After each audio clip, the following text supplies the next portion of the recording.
സ്വർഗം തുറക്കണേ, ആത്മാവിൻ ശക്തി നൽകണമേ, വേഗം വരണമേ, സ്നേഹം പകരണമേ, ആത്മാവിലൊന്നു തൊടണമേ, ആരാധനയെ യേശുവേ.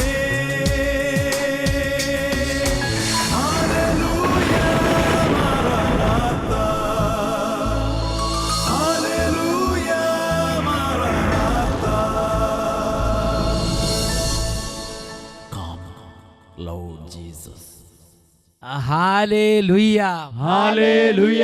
യേശുവേ ആരാധന, യേശുവേ ആരാധന. വിശുദ്ധ യോഹന്നാന്റെ സുവിശേഷം 15-ാം അധ്യായം 3-ാം തിരുലിഖിതം. ഞാൻ നിങ്ങളോട് പറഞ്ഞ വചന നിമിത്തം നിങ്ങൾ ശുദ്ധിയുള്ളവരായിരിക്കുന്നു എന്നരുളി ചെയ്ത യേശുക്രിസ്തുവിൻ്റെ അത്ഭുത നാമത്തിൽ നിങ്ങൾക്കേവർക്കും കൃപയും സമാധാനവും. Hallelujah, hallelujah. Price the lord, praise the Lord. ഇന്ന് നമ്മൾ ചിന്തിക്കുന്നത് പ്രതികൂലത്തിലും സംസാരിക്കുന്ന വിശ്വാസത്തെക്കുറിച്ചാണ്. എന്നുറക്കെ പറഞ്ഞേ ഹല്ലേലൂയ, ഹല്ലേലൂയ. ഒരു അനുഭവം നമുക്കിപ്പോൾ ശ്രദ്ധിക്കാം. എൻ്റെ പേര് ജോയൽ ജോർജ് ആണ്. ഞാൻ ജനിച്ച വളർന്ന് ബോംബെയിലാണ്. അതുകൊണ്ട് എൻ്റെ മലയാളം അത്ര ഫ്ലുവൻ്റ് അല്ല. മലയാളം ശരിക്കും അറിയാൻ പാടില്ല, കുറച്ച് മലയാളം അറിയാം. അത് പറഞ്ഞു. ഞാൻ പഠിത്തത്തിൽ ഭയങ്കര മോശമായിരുന്നു. പഠനത്തിൽ പഠന കാര്യങ്ങളിൽ വളരെ മോശമായ ഒരവസ്ഥയായിരുന്നു. 11th എനിക്ക് അക്കൗണ്ട്സിൽ ഭയങ്കര കുറവ് മാർക്സ് വന്നു. ജസ്റ്റ് പാസ്സായത്. പക്ഷെ +2 ശരിക്കും മാർക്ക് കുറഞ്ഞു. ബാക്കി എല്ലാ സബ്ജക്റ്റ് കുഴപ്പമില്ലായിരുന്നു. പക്ഷെ ഏത് വിഷയം മോശം? അക്കൗണ്ട്സ് വളരെ പുവർ. യൂണിറ്റ് ടെസ്റ്റിലൊക്കെ എനിക്ക് 4.5 മാർക്ക് കിട്ടിയോളൂ. 4.5? അത് തീരെ മോശമാണ്. അത് കഴിഞ്ഞിട്ട് മമ്മിയും പപ്പ പറഞ്ഞു ട്യൂഷനിൽ പോകാൻ. എനിക്ക് ആഗ്രഹമില്ലായിരുന്നു. ഈ ട്യൂഷൻ എന്ന് പറഞ്ഞാൽ നമുക്ക് വലിയ ബുദ്ധിമുട്ടുള്ള സംഗതിയാണ്. എന്നിട്ട് ട്യൂഷനിലും പോയിട്ട് ഞാൻ ഫെയിലായി. 23 പോയപ്പോൾ ബാക്കികളുണ്ടായി, എല്ലാം പോയി. എന്നിട്ട് ഞാൻ പിന്നെ ഒത്തിരി പഠിക്കാൻ തുടങ്ങി. പക്ഷെ ഞാൻ അഭിഷേകിനി ഇത് കാണുവാന്നു, ശാലോമില് കാണാൻ തുടങ്ങി. ഈ സമയത്താണ് ആരോ ഇവന് ഒരു നല്ല ഉപദേശം കൊടുത്തത്. മോനെ, നിന്റെ ബുദ്ധി തെളിയ ഒരു വഴിയുണ്ട്. ഷാലോം ചാനലിൽ അഭിഷേകാഗ്നി എന്ന് പറഞ്ഞൊരു സംഗതിയുണ്ട്. ഇനി ഇത് കണ്ടുനോക്കിയേ, ബുദ്ധി അങ്ങോട്ട് തെളിയും. യുവജനങ്ങളെ അനുഗ്രഹിക്കുന്ന യേശു അവിടെ വരുമെന്ന് ഈശോയുടെ ഒരു ദൂത് ആരോ ഈ കുട്ടിക്ക് പറഞ്ഞു കൊടുത്തു. ഒരു പ്രാവശ്യം അഭിഷേകാഗ്നിയില് അച്ഛൻ ഒരു മെസ്സേജ് പറഞ്ഞു, ദൈവത്തിന് കൊച്ചു പിള്ളേരുടെ പ്രാർത്ഥന ഇഷ്ടമാണ്. കൊച്ചു പിള്ളേരെ എന്തെങ്കിലും പറഞ്ഞാൽ അതൊക്കെ പ്രാർത്ഥന കേൾക്കും. കൊച്ചു പിള്ളേർ പറഞ്ഞ് പ്രാർത്ഥിച്ചാൽ കേൾക്കും. +1 +2 പറഞ്ഞാൽ കേൾക്കുമെന്ന് അവിടെ പറഞ്ഞിട്ട് ഞാൻ വിശ്വസിച്ച് പ്രാർത്ഥിച്ചു. അപ്പോൾ ശരിക്കും ഒരു കൊച്ചു കുഞ്ഞിൻ്റെ ഹൃദയത്തോടെ അപ്പം തന്നെ അത് വിശ്വസിച്ച്. ചില മറക്കട മുഷ്ടികളുണ്ട്, ആ സമയത്തും കളിക്കാൻ പോകും. എന്നാൽ ഇവനത് വിശ്വസിച്ച് പ്രാർത്ഥിച്ച്. അപ്പം ഞാൻ പറഞ്ഞു, ദൈവമേ എനിക്ക് 80 മാർക്സ് എങ്കിൽ കിട്ടണമേ. എത്ര? 4.5 മാർക്കുള്ളൂ നമ്മുടെ പഴയ. അപ്പം നീ പ്രാർത്ഥിച്ചത് 80%. ആക്ച്വലി എനിക്ക് 40 മാർക്ക് കിട്ടാണ്ടിരുന്നേ. പക്ഷേ ഞാൻ എന്നാലും പറഞ്ഞു 80. പ്രാർത്ഥിക്കുമ്പോൾ എനിക്ക് 40 കിട്ടിയാൽ മതി എന്ന് പറയാൻ നിന്നില്ല, ഈ 80 കിട്ടട്ടെ എന്ന് പറഞ്ഞങ്ങോട്ട് പ്രാർത്ഥിച്ചു. അത് ഒരു അത്ഭുതം തന്നെ സംഭവിക്കാൻ വേണ്ടി തന്നെയാണ് പറഞ്ഞത്. 80 മാർക്ക് വേണമെന്ന് പറഞ്ഞാൽ പ്രാർത്ഥിച്ചു. പക്ഷെ എൻ്റെ അടുത്ത് പപ്പ പറഞ്ഞു, എടാ ഇത്ര കുറച്ചെന്തിനാ വയ്ക്കണം, കുറച്ചും കൂടെ കൂടുതൽ വയ്ക്കാൻ പറ്റേ. പപ്പ മോശമില്ല. അപ്പം ഞാൻ പറഞ്ഞു, ദൈവമേ, എന്നാലും ഞാൻ ഓർത്തു, ദൈവമേ എനിക്ക് 90 മാർക്സ് എങ്കിലും കിട്ടണമേ. അപ്പം നീ കൂട്ടി പറഞ്ഞു. പക്ഷേ റിസൾട്ട് വന്നപ്പോൾ ഞാൻ നെട്ടിപ്പോയി. എനിക്ക് 93 കിട്ടിയ. 93.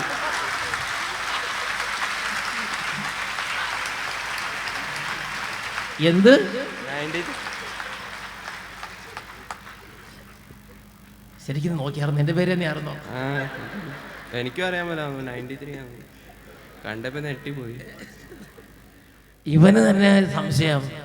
ഇവൻ ഒരു ഞെട്ടലോടെയാണ് ഇത് കണ്ട ഉടനെ ഒരു ഇടിവാള്. ഫസ്റ്റ് ടൈം എനിക്ക് കിട്ടിയ അത്ര സെക്കൻഡ് ഹയസ്റ്റ് ആണു 93. എന്നിട്ട് പള്ളിയിൽ പ്രൈസും കിട്ടി, ഫസ്റ്റ് പ്രൈസ്. രണ്ട് കരങ്ങൾ ഉയർത്തി കൈയടിച്ച് കർത്താവിനെ ആരാധിക്കാം. ആരിലും ആരാധ്യൻ നീ, രാജാധിരാജാവു നീ. ആരിലും ആരാധ്യൻ നീ, രാജാധിരാജാവു നീ. പാടി പുകട്ടിടും ഞാൻ എല്ലാ നാളും നിൻ സ്തുതികൾ. പാടി പുകട്ടിടും ഞാൻ എല്ലാ നാളും നിൻ സ്തുതികൾ.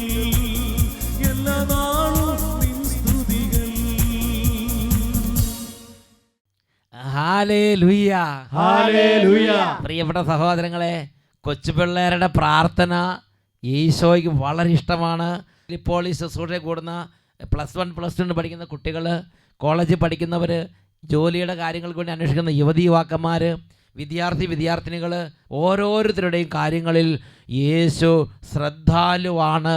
ആ മകൻ ബോംബെയിലിരുന്ന് പറഞ്ഞു, കർത്താവേ എനിക്ക് 4.5 മാർക്കാം, അത് മാറി ഒരു 80%, പിന്നെ വെട്ടി പറഞ്ഞു 90%. അങ്ങനെ ദൈവം അവൻ്റെ ആ പ്രാർത്ഥന ആ മൂലയിരുന്ന് ആ വീട്ടിലിരുന്ന് അവൻ പറഞ്ഞത് ദൈവം കേട്ടു. അതേപോലെ അവൻ്റെ വിദ്യാഭ്യാസ ജീവിതത്തിൽ കർത്താവ് ഇടപെട്ടു. എന്നുറക്കെ പറഞ്ഞേ ഹല്ലേലൂയ. ഹല്ലേലൂയ. 2 കരങ്ങൾ നന്നായിട്ട് ഉയർത്തിപ്പിടിക്കാം. രോഗികളെ സുഖമാക്കുന്ന കർത്താവിൻ്റെ അത്ഭുത ശക്തി ഇന്നിപ്പോൾ വ്യാപരിക്കാൻ പോവുകയാണ്. നിങ്ങളുടെ ഭവനത്തിൽ രോഗികളുണ്ടെങ്കിൽ ആ രോഗികളുടെ മേൽ ഇപ്പോൾ വലിയ ശക്തി ഇറങ്ങും. രോഗികളായ മക്കൾ ഇപ്പോൾ പ്രാർത്ഥിക്കണം, ക്ഷീണമുള്ളവർ പ്രാർത്ഥിക്കണം, തകർന്നവർ പ്രാർത്ഥിക്കണം, വേദനിക്കുന്നവർ പ്രാർത്ഥിക്കണം, കണ്ണുനീരിലിരിക്കുന്ന എല്ലാ മക്കളും പ്രാർത്ഥിക്കട്ടെ. കരങ്ങൾ ഉയർത്തി സ്തുതിക്കുന്നു.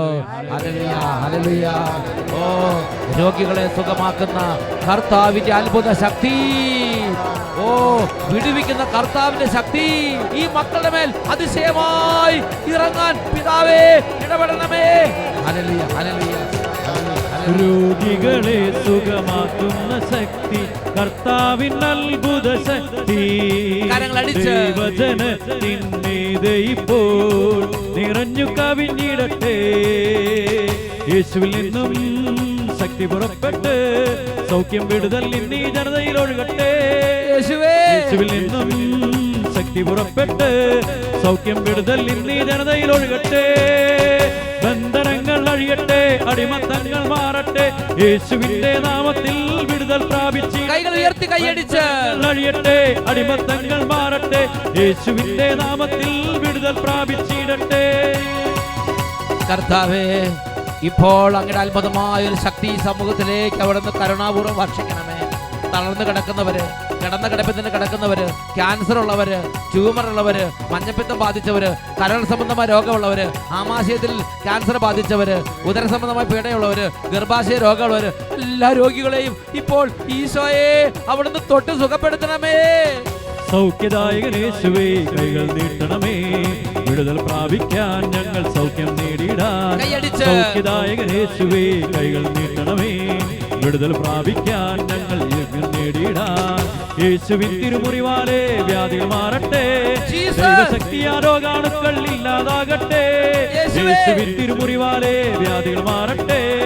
ദൈവശക്തിയാ രോഗാണുക്കൾ ഇല്ലാതാകട്ടെ. കൈകൾ ഉയർത്തി കൈയടിച്ച് അഴിയട്ടെ, അടിമത്തങ്ങൾ മാറട്ടെ.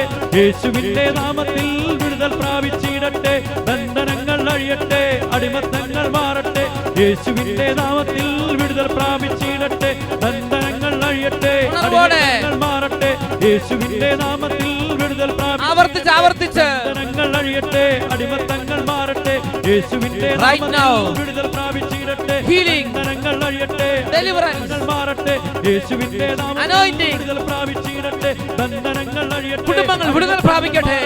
യേശുവിന്റെ നാമത്തിൽ വിടുതൽ പ്രാപിച്ചിടട്ടെ. വിശ്വാസത്തോടെ അഴിയട്ടെ, അടിമത്തങ്ങൾ മാറട്ടെ. യേശുവിന്റെ യേശുവിന്റെ നാമത്തിൽ വിടുതൽ പ്രാപിച്ചിടട്ടെ. അത്ഭുത നാമശക്തിയാൽ വിടുതൽ പ്രാപിച്ചിടട്ടെ. യേശുവിന്റെ നാമത്തിൽ വിടുതൽ പ്രാപിച്ചിടട്ടെ. കരങ്ങൾ ഉയർത്തി ഉറക്കെ സ്തുതിക്കുന്നു. Hallelujah, hallelujah, hallelujah. കർത്താവേ, ഇപ്പോൾ അത്ഭുതത്തിന്റെ ശക്തി അയക്കണമേ. രോഗത്തിന്റെ ആധിപത്യങ്ങൾ തകരട്ടെ. പൈശാചിക പീഡകൾ വിട്ടുപോകട്ടെ. മാരക വ്യാധികൾ ഒഴിഞ്ഞു പോകട്ടെ. തിന്മയുടെ ആധിപത്യങ്ങൾ തകരട്ടെ. ദുർബാധകളെ ശാസിക്കുന്നു. അന്ധകാര പീഡകളെ ശാസിക്കുന്നു. എതിർ ശക്തികളെ ശാസിക്കുന്നു. എല്ലാം തരത്തിലുള്ള കൂടോത്ര ശക്തികളെ ബന്ധിക്കുന്നു, മന്ത്രവാദ ശക്തികളെ ബന്ധിക്കുന്നു, എല്ലാ ക്ഷുദ്രക്രിയകളെ ബന്ധിക്കുന്നു. ദൈവമക്കളെ പീഡിപ്പിക്കുന്ന നാരകീയ സേനകളെയും ഉപദ്രവമായ ശക്തികളെയും യേശുവിന്റെ നാമത്തിൽ ആട്ടിപ്പായിക്കുന്നു. വിട്ടുപോകട്ടെ. Hallelujah, hallelujah, hallelujah, hallelujah. കർത്താവേ, ഈ മക്കളിലും ഇവരുടെ കുടുംബങ്ങളിലും ഇവരുടെ വംശങ്ങളിലും കാലങ്ങളായി ഇവരെ പിടികൂടിയിരിക്കുന്ന മാറി മാറി വരുന്ന രോഗങ്ങൾ, തുടർച്ചയായിരുന്ന അപകടങ്ങൾ, അനർത്ഥങ്ങൾ, ആത്മഹത്യകൾ, മാനസിക രോഗങ്ങൾ, തിന്മകൾ യേശുനാമത്തിൽ വിട്ടുമാറി പോകട്ടെ. Hallelujah, hallelujah. യേശുവേ, യേശുവേ, യേശുവേ, ഇപ്പോൾ വിടുതൽ നൽകണമേ, ഇപ്പോൾ അഭിഷേകം ചെയ്യണമേ, ഇപ്പോൾ സ്പർശിക്കണമേ. Hallelujah, hallelujah. ബാലിക ബാലന്മാരെ തുടരണമേ കർത്താവേ. വിദ്യാർത്ഥികളെ അനുഗ്രഹിക്കണ കർത്താവേ. യുവതിവാക്കന്മാരെ തടസ്സങ്ങൾ മാറട്ടെ, വിവാഹ തടസ്സങ്ങൾ മാറട്ടെ, ജോലി തടസ്സങ്ങൾ മാറട്ടെ, വിദ്യാഭ്യാസ തടസ്സങ്ങൾ മാറട്ടെ. Hallelujah, hallelujah. യേശുവേ, യേശുവേ, യേശുവേ, കൃപ നിറയട്ടെ, പ്രാർത്ഥന നിറയട്ടെ, അഭിഷേകം നിറയട്ടെ, വിശ്വാസം നിറയട്ടെ, തീഷ്ണത നിറയട്ടെ, ഉണർവ് നിറയട്ടെ, ദൈവസ്നേഹം നിറയട്ടെ. Hallelujah, hallelujah. യേശുവേ ആരാധന, യേശുവേ ആരാധന, യേശുവേ ആരാധന, യേശുവേ, യേശുവേ, യേശുവേ. We surrender all our hearts. Hallelujah, hallelujah. With all our might, with all our strength, we worship you, O Lord. We adore you, O Lord. We glorify you, O Lord. Hallelujah. You are the Lord. You are my Savior. You are my Redeemer. Jesus, we love you. Jesus, we love you, Jesus. We worship you, O Lord.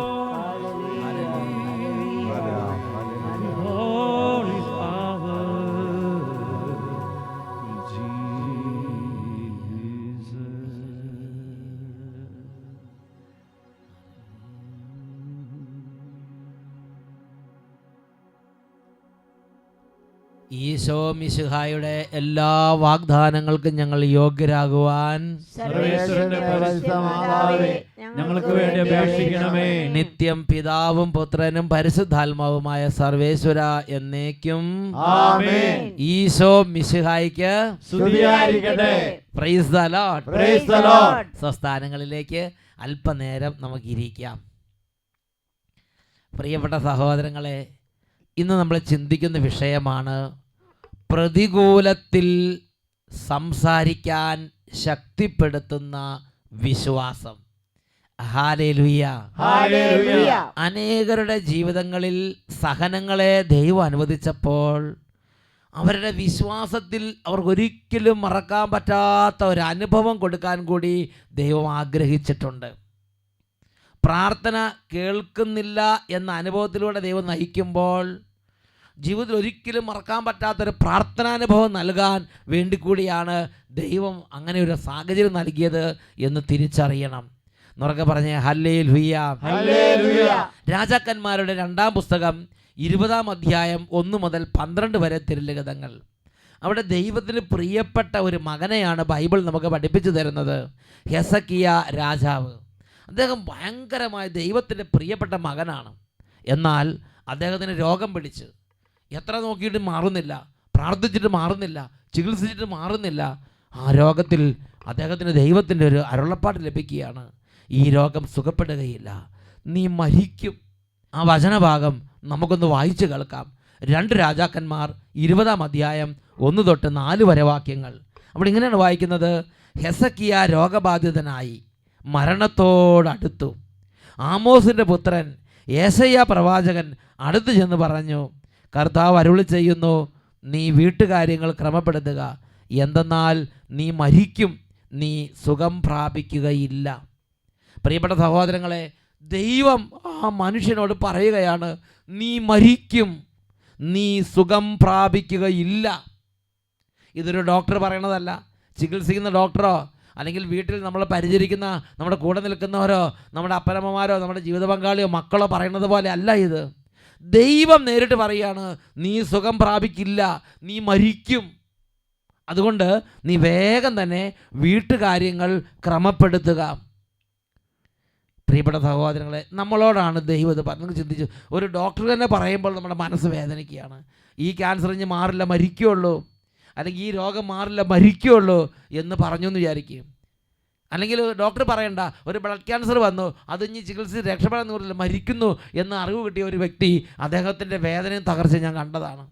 പ്രിയപ്പെട്ട സഹോദരങ്ങളെ, അപ്പം ലോകത്തിലെ മനുഷ്യർ പറയുമ്പോൾ അല്ലെങ്കിൽ ലോകപ്രകാരം നമുക്കത് മരിക്കാൻ സാധ്യതയുണ്ട് എന്നൊരു അറിവ് കിട്ടുമ്പോൾ തന്നെ എത്രയോ മനപ്രയാസവും എത്രയോ ഭാരവുമാണ് നമ്മുടെ ഹൃദയത്തെ ഭരിക്കുക.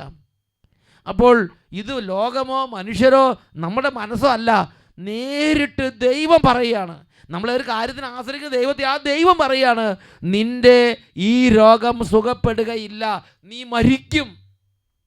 തീർച്ച, ഉറപ്പ്, തീരുമാനം ദൈവം അറിയിച്ചു, നീ മരിക്കും. അതുകൊണ്ട് വീട്ടുകാര്യങ്ങൾ വേഗം ക്രമപ്പെടുത്തുക എന്ന് തീരുമാനം ദൈവം അറിയിച്ചു.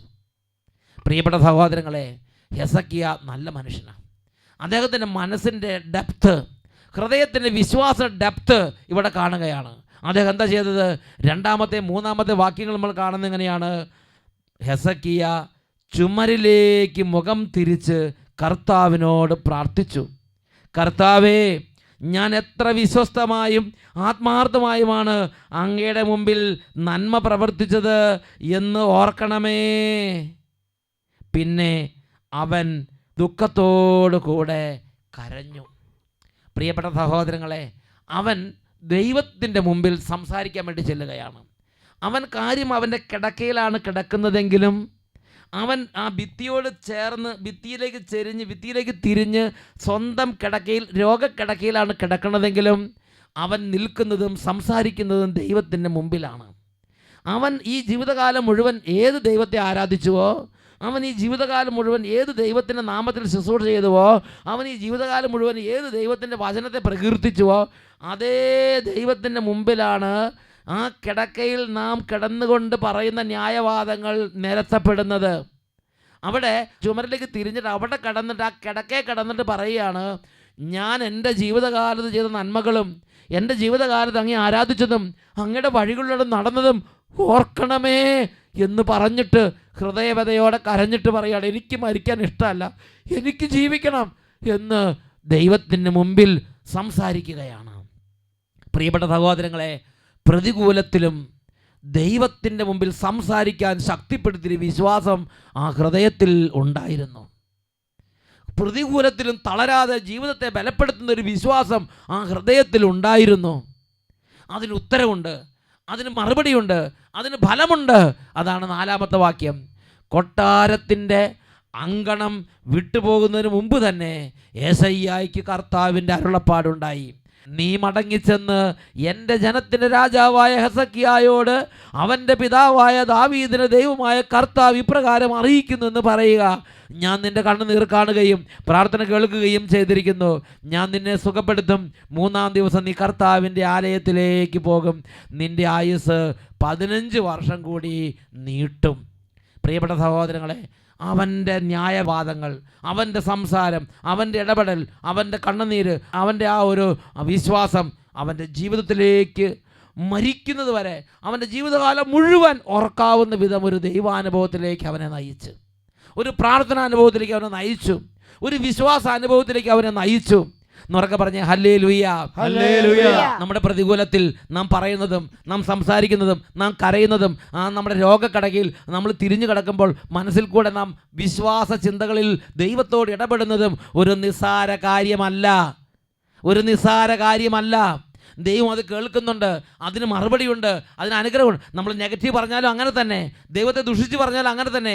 ദൈവത്തിൻ്റെ സന്നിധിയിലാണ് ആ വാക്കുകളെല്ലാം ചെന്ന് നിവദിക്കുന്നത്. ദൈവത്തിൻ്റെ സന്നിധിയിലാണ് ആ പ്രാർത്ഥനകളെല്ലാം എത്തിച്ചേരുന്നത്.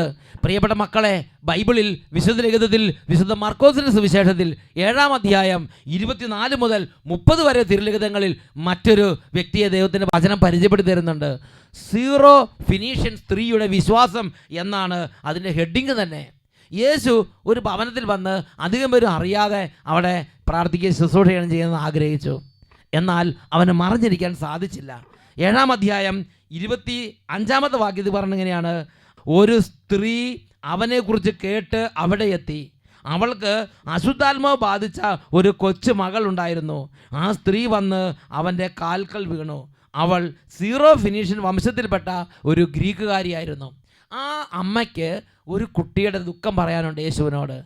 പിശാച് ബാധിച്ച ആ മകളുടെ ആ ദുഃഖവും ഭാരവും കണ്ട അമ്മ അത് ഈ ഭൂമിയിൽ ആർക്കും സുഖപ്പെടുത്താൻ പറ്റാത്തത് കൊണ്ട് യേശുവിൻ്റെ അടുത്തേക്ക് ആ ദുഃഖവും ഭാരവുമായിട്ട് വന്നിരിക്കുകയാണ്. അപ്പോൾ യേശു അവളോട് പറയുന്നുണ്ട്, അയ്യോ സ്ത്രീ, നീപ്പോൾ ഇത് മക്കൾക്കുള്ള അപ്പം എടുത്ത് നായ്ക്കൾക്ക് കൊടുക്കുന്നത് ശരിയല്ല.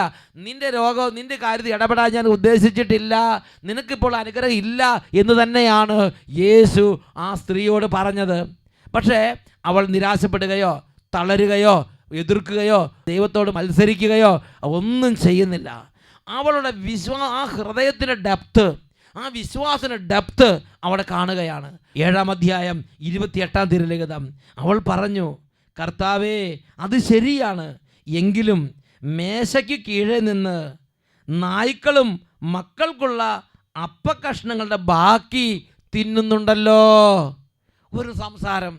നമുക്ക് പ്രതികൂലത്തിൽ ദൈവത്തോട് സംസാരിക്കാൻ ശക്തിപ്പെടുത്തിയൊരു വിശ്വാസം. പ്രിയപ്പെട്ട സഹോദരങ്ങളെ, ഉടനെ തന്നെ യേശു എന്ത് പറഞ്ഞു നോക്ക്? യേശു അതിനെ അപ്രീഷിയേറ്റ് ചെയ്യുകയാണ്. അതാണ് 29-ാമത്തെ 30-ാമത്തെ തിരുലിഖിതങ്ങൾ.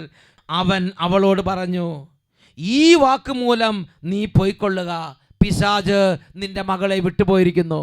പ്രിയപ്പെട്ട സഹോദരങ്ങളെ, വേറെ ഒന്നും യേശു പറയുന്നില്ല. അവൾ പറഞ്ഞ ആ ഒരു വാക്ക്, അവൾ പറഞ്ഞ ആ ഒരു സംസാരം അവളെ സ്വർഗത്തിൽ പ്രിയങ്കരിയാക്കി മാറ്റി. അവളുടെ കുടുംബത്തെ ദൈവത്തിന് പ്രിയപ്പെട്ട കുടുംബമാക്കി മാറ്റി. ഈ വാക്ക് മൂലം നീ പോയിക്കൊള്ളുക, പിശാച് നിന്റെ മകളെ വിട്ടുപോയിരിക്കുന്നു. തുടർന്ന് നമ്മൾ 30-ാമത്തെ വാക്യത്തിൽ കാണുന്നത് എങ്ങനെയാണ്? അവൾ വീട്ടിലേക്ക് പോയി കുട്ടി കട്ടിലിൽ കിടക്കുന്നത് അവൾ കണ്ടു, പിശാച് അവളെ വിട്ടുപോയിരുന്നു. പ്രിയപ്പെട്ട സഹോദരങ്ങളെ, പ്രതികൂലത്തിൽ, രോഗത്തിൽ ദൈവത്തെ ദുഷിക്കുകയും ദൈവത്തെ ശപിക്കുകയും ദൈവത്തെ എതിർക്കുകയും ദൈവത്തോട് മത്സരിക്കുകയും ചെയ്യാൻ പിശാച് നമ്മളെ നിർബന്ധിക്കും. എന്നാൽ ഈ രണ്ട് സംഭവങ്ങൾ കാണുന്നത് എന്താ? വിശ്വാസത്തിൻ്റെ ആഴത്തിൽ നിന്ന് ദൈവത്തോട് സംസാരിച്ച് ദൈവത്തിൻ്റെ പ്രീതി പിടിച്ചു പറ്റുന്ന മക്കളെയാണ് ബൈബിളിലൂടെ അവതരിപ്പിക്കുന്നത്. പുറപ്പാടിൻ്റെ പുസ്തകത്തിൽ 33-ാം അധ്യായം 15-ാം വാക്യം, മോശ കർത്താവിനോട് പറഞ്ഞു, അങ്ങ് ഞങ്ങളുടെ കൂടെ പോരുന്നില്ലെങ്കിൽ ഞങ്ങളെ തനിയെ വിട്ടയക്കരുതേ. 16-ാമത്തെ വാക്യത്തിൽ വീണ്ടും പറയുകയാണ്, അങ്ങ് എന്നോടും അങ്ങയുടെ ഈ ജനത്തോടും കൂടെ യാത്ര ചെയ്യുമെങ്കിൽ ഞാനും അങ്ങയുടെ ജനവും ഭൂമുഖത്തുള്ള മറ്റെല്ലാ ജനതകളെക്കാളും വ്യത്യസ്തരായിരിക്കും. കർത്താവ് മോശയോട് പറഞ്ഞു, നീ ആവശ്യപ്പെട്ട ഈ കാര്യവും ഞാൻ ചെയ്യും, എന്തെന്നാൽ നീ എൻ്റെ പ്രീതി നേടിയിരിക്കുന്നു, നിന്നെ എനിക്ക് നന്നായിട്ടറിയാം. പ്രിയപ്പെട്ട സഹോദരങ്ങൾ, ദൈവം മോശയോട് പറഞ്ഞു, നീ പൊക്കോ, നിന്റെ ജനത്തെ കൊണ്ടുപോക്കോ, ഞാൻ അനുഗ്രഹിച്ചോളാം. അപ്പോൾ മോശ ദൈവത്തോട് സംസാരിക്കാൻ മുതിരുകയാണ്. ദൈവത്തോട് പ്രതികൂലത്തിൽ നീ പൊക്കോ എന്നൊക്കെ പറഞ്ഞപ്പോൾ പോകാതെ അവിടെ നിന്ന് ദൈവത്തോട് സംസാരിക്കാൻ ശക്തിപ്പെടുത്തിയൊരു വിശ്വാസം മോശയുടെ ഉള്ളിലുണ്ടായിരുന്നു. അപ്പോൾ അതെന്തായി? അവനെ കൂടുതൽ പ്രിയങ്കരനാക്കി മാറ്റി. നീ എൻ്റെ പ്രീതി നേടിയിരിക്കുന്നു, നിന്നെ എനിക്ക് നന്നായി അറിയാമെന്ന് പറഞ്ഞ് ദൈവം ഇഷ്ടത്തോടു കൂടെ പറയുകയാണ്, നീ ആവശ്യപ്പെട്ട ഈ കാര്യവും ഞാൻ നിനക്ക് ചെയ്തു തരും, എന്തെന്നാൽ നീ എൻ്റെ പ്രീതി നേടിയിരിക്കുന്നു, നിന്നെ എനിക്ക് നന്നായിട്ട് അറിയാം എന്ന് പറഞ്ഞ് മോശയുടെ കൂടെ നടക്കുന്ന ദൈവം. പുറപ്പാടിൻ്റെ പുസ്തകം 33-ാം അധ്യായം 15-ഉം 16-ഉം 17-ഉം തിരുലിഖിതങ്ങളിലാണ് മക്കളെ ഈ ഒരു സംസാരം നമ്മൾ കാണുന്നത്. ഈ ദൈവത്തിൻ്റെ മുമ്പിൽ ഹൃദയം തുറന്ന് മനസ്സിൻ്റെ വേദന ഒന്ന് പങ്കിടുമോ? അവിടുന്ന് നിശ്ചയമായും കുടുംബത്തിലും ജീവിതത്തിലും വരുന്ന അനുഭവം കൊണ്ട് നിങ്ങളെ ആശ്വസിപ്പിക്കും. പരിശുദ്ധ കുർബാനയുടെ മുമ്പിൽ ഈ സമയം നമുക്ക് പ്രാർത്ഥിക്കാം.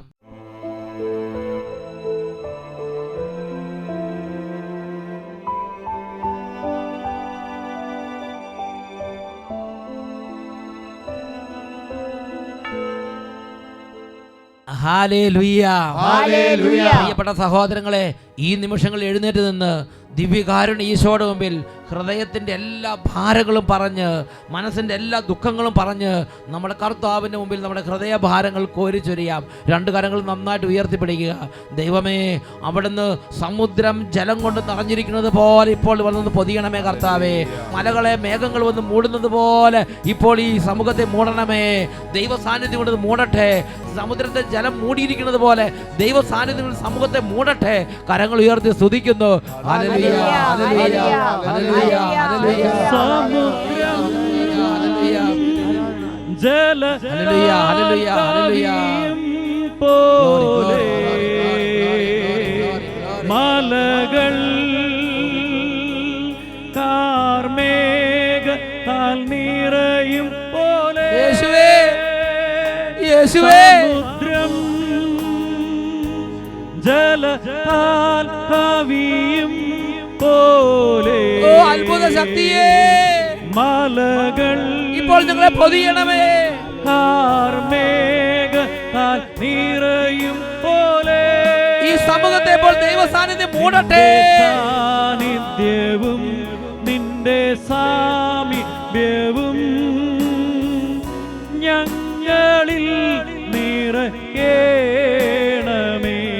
പിതാവേ സാന്നിധ്യവും അപ്പാ നിന്റെ സാമീപ്യവും അപ്പാ ഞങ്ങളിൽ നിറയ്ക്കണമേ. കരങ്ങൾ തുറന്നു പിടിച്ച് ആകാശം പിളർന്ന് വന്നിടണേ കർത്താവേ. ആകാശം പിളർന്ന് വന്നിടണേ. ഈ നിമിഷങ്ങളിൽ രോഗികളെല്ലാം പ്രാർത്ഥിക്കുന്നു. ദിവ്യകാരുണ്യ ആശീർവാദം നൽകപ്പെടുന്ന ഈ സമയത്ത് കർത്താവേ, സമുദ്രത്തിൽ ജലം നിറഞ്ഞിരിക്കുന്നത് പോലെ അങ്ങയുടെ സാന്നിധ്യം നിറയട്ടെ. കൈകൾ ഉയർത്തി വീണ്ടും സ്തുതിക്കുന്നു. രോഗികളുടെ മേൽ ശക്തി നിറയുന്നു, തകർന്നവരുടെ മേൽ കൃപ നിറയുന്നു. കർത്താവേ, സമുദ്രം അത്ഭുതമായി നിറവ് നൽകണമേ. മലകൾ കാർമേഘത്താൽ നിറയും പോലെ കരങ്ങൾ ഉയർത്തി ഹൃദയം നുറുങ്ങി വിളിച്ച് പ്രാർത്ഥിക്കുന്നു. ജലത്താൽ കവിയും പോലെ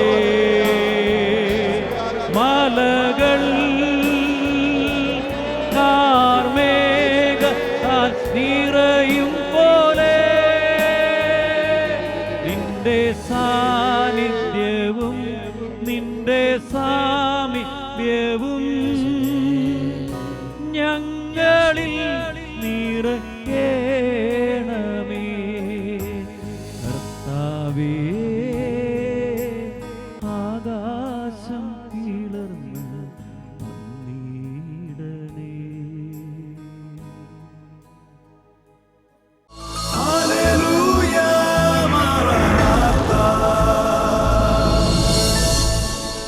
Come, Lord Jesus.